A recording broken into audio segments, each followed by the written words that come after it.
A massive NASA shakeup. The Elon Musk takeover. You got your popcorn ready? I do. Let's talk about it. Hey everybody, welcome back to the channel. Thank you so much once again joining me for tea time. Today we have a little bit of fireside. Yum. I hope you're joining me with your cup of tea, maybe a cup of coffee, hanging out, talking tech, talking photo, talking video. Today's the technology day. We're going to be talking about Elon Musk and the NASA takeover. The government in general are just running just crazy. They don't even know what is coming. This is going to hit the fan very soon. And a lot of those entrenched people are they really don't know what to do. This article I was reading over on Space News was really interesting, and it speaks on this, but not the government in general, but NASA specifically, and what is going on behind the scenes, because they know what's coming. Do they like it? Maybe not. So I want to get into this article, but before I do, I just want to say if you enjoy the content, throw it a thumbs up. That would be awesome. Don't forget to subscribe if you're not. If you are subscribed, I appreciate that. Click this notification button here so when I go live, when a new video comes out, you'll be notified of it immediately. And if you want to say thank you for all of my hard work, there's a little thank you button. You could click on that, give $1 or $2 if you like. If not, it's perfectly fine. Consider becoming a member of the channel. That would be even better. And if you want more Starlink specific information, I put together a playlist just for you. Don't click on it yet, but click here later when you're done watching this video. It has about 360 videos, helpful how-tos, tips, tricks, what to do, what not to do, what to buy, what not to buy, and of course the why behind all of it. Just like I always say, this channel has always been about the why. Finally, if you haven't downloaded any of my ebooks, they're free just for you being here. Go to JCristina.com/books. Once again, JCristina.com/books and pick them up. Free is good. Can't beat free. So you got your popcorn? Good. Sit back. Let's get into this article, and then I want to give you some of my commentary over it, but I want to hear from you. That's most important. Down below in the comment area, put your thoughts. What do you think about all of this that's happening? Are you happy about it? Are you sad about it?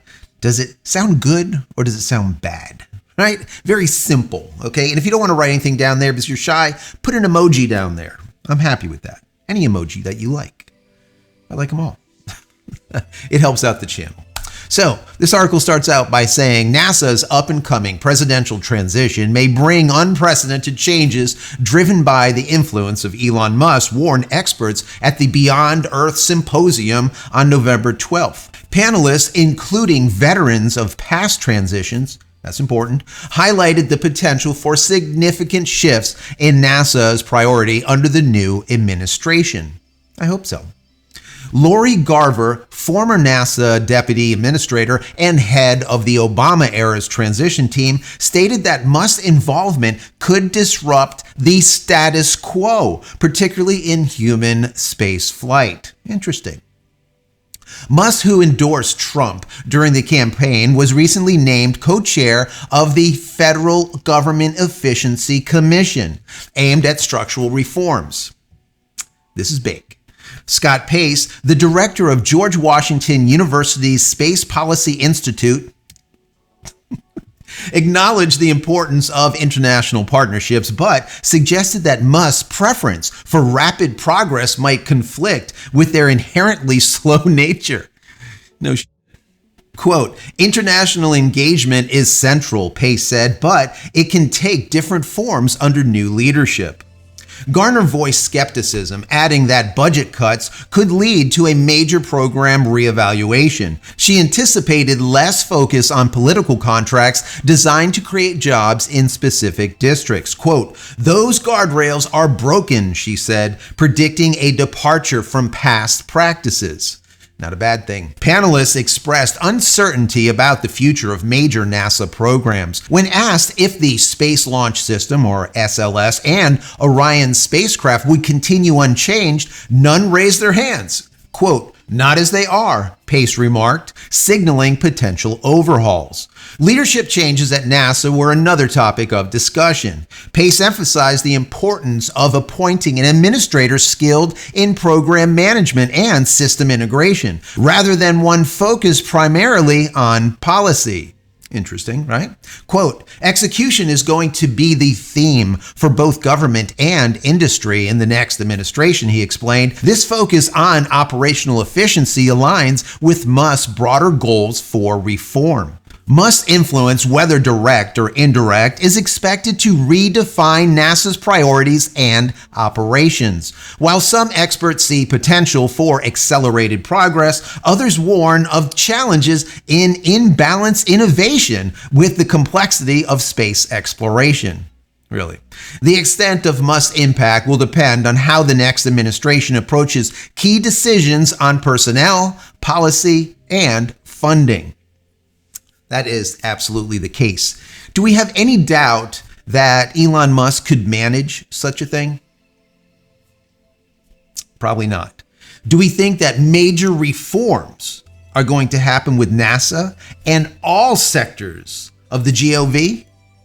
Absolutely. I think a lot of the folks that are entrenched in NASA, for example, forget about the government in whole. They're already just scared. But NASA in general, they're just looking at it like, oh my God, what are we going to do? How are we not going to buy this $500 hammer? How are we not going to sit on our laurels instead of actually getting shit done? How are we going to do it? That's going to be a major problem for these people. See, government workers have always been like that, notoriously. They get paid per hour and they do as little as possible. You go on the side of the road and then you'll see like 5 guys digging a ditch. 3 of the guys are like eating a freaking burger or something, hanging out, maybe on their phones or smoking a cig, and the other one's digging. And then they just rotate and take turns. That's just how government has always been. NASA is the same damn way. Look what happened with the space shuttle, for example. It takes like a year to launch another space shuttle. It takes like 7, 8, 9 months just to put the new heat tiles on the damn thing. One at a time. Couple of guys. We'll get there. 8 months. That's what we got. 8 months. You think that shit will fly with Elon? No. We'll get it done in 8 days. All right? That's max for the entire space shuttle. Get a bunch of guys on there. Not the 2 guys. So I think this is what is going on behind the scenes. NASA and the rest of them, they're just literally shaking in their boots. They don't know what to do. A lot of them are going to lose their jobs, number one. This whole efficiency thing, can you imagine someone like Elon Musk that is highly efficient, okay, highly intelligent, looks at all of these organizations and be like, that's broken, that's really broken, that's just simply fucked. Okay, and then goes in and just redoes it all. Complete reforms. So I'm in for it. I'm going to sit back with my popcorn and I'm just going to watch this thing and I'm going to report to you guys. But I want to know what you think about all this. Do you think that this is a good thing? Do you think it's a bad thing? Do you think that Elon Musk is just going to screw things up? Do you think Elon Musk is just going to write his own SpaceX contracts? You know, what do you think? What do you think is going to happen? Down below, I want to hear from you. Is it a good thing? Is it a bad thing? Is it something in between? What do you think Elon needs to do with this when it comes to NASA? If you want to talk about the government and what he's going to do with all these other agencies, let's talk about it down here. But specifically on NASA, what do you think? Because we know how NASA's been over the decades and decades. They sit on their laurels, they do very little, all right? It's typical government, and everything takes absolutely forever, and it costs a ton. And Elon is the exact opposite. He wants stuff to happen this quick, and he wants it very cheap, okay? Whatever it is, that's what he's looking for. Once again, those reforms. I want to hear from you. Anyways, if you enjoy the content, throw it a thumbs up. That would be awesome. Don't forget to subscribe if you're not. If you are, once again, thank you. And finally, head over to my website, JCristina.com, where you can find all the photography tools I've invented for you and me over the many years, and my merch and my tees and my shirts and my books and everything else. Pick something up. Once again, JCristina.com. Help support me and my family. Many blessings to you and your family. Stay safe, stay healthy, stay connected, and we'll see you in the next one. Love you all.